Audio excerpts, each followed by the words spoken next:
एका मंत्र्याची विकेट गेली की दुसरा टपलेला असतो, अशी प्रतिक्रिया काँग्रेसचे नेते विजय वडेट्टीवार यांनी झिरवाळांच्या आक्षेपार्ह व्हिडिओवर दिली आहे.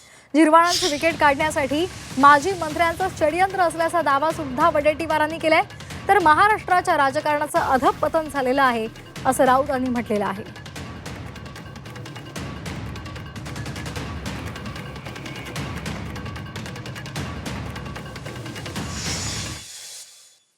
जे नको आहेत ते टार्गेट होत आहे. प्रत्येकाला जागा रिकामी करून घ्यायची. स्पर्धा खूप आहे त्यामध्ये. एक मंत्र्याची विकेट गेली की दुसरा टपूनच बसला, त्यामुळे दुसऱ्याची विकेट काढण्यासाठी तिसरा लाईनीतच आहे. तर अशा यामध्ये हे सर्व प्रकरण घडत आहे. आता एक मोठं नाव येते की याच्या मागे ट्रॅप करण्यामागे ही जागा खाली करून घेण्यासाठी झिरवाळांची जो माजी मंत्री आहे तोच हे सगळं करतो आहे.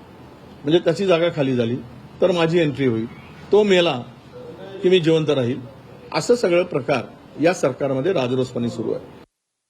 एखाद्याच्या बेडरूममध्ये जाऊन कोणी सिद्ध व्हायचं आणि ते व्हिडिओ बाहेर काढून त्याच्यावर चर्चा करणं हे कोणालाही जर्नलिझममध्ये, पत्रकारितेमध्ये किंवा राजकारणामध्ये या क्षणी योग्य वाटत नाही.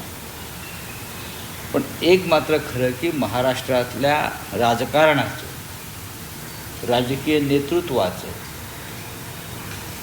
अध्यात्माचं, हिंदुत्वाचं एक प्रकारे अधपतन गेल्या काही वर्षांमध्ये विशेषतः भारतीय जनता पक्षाची राज्यकारभारापासून झालेलं आहे.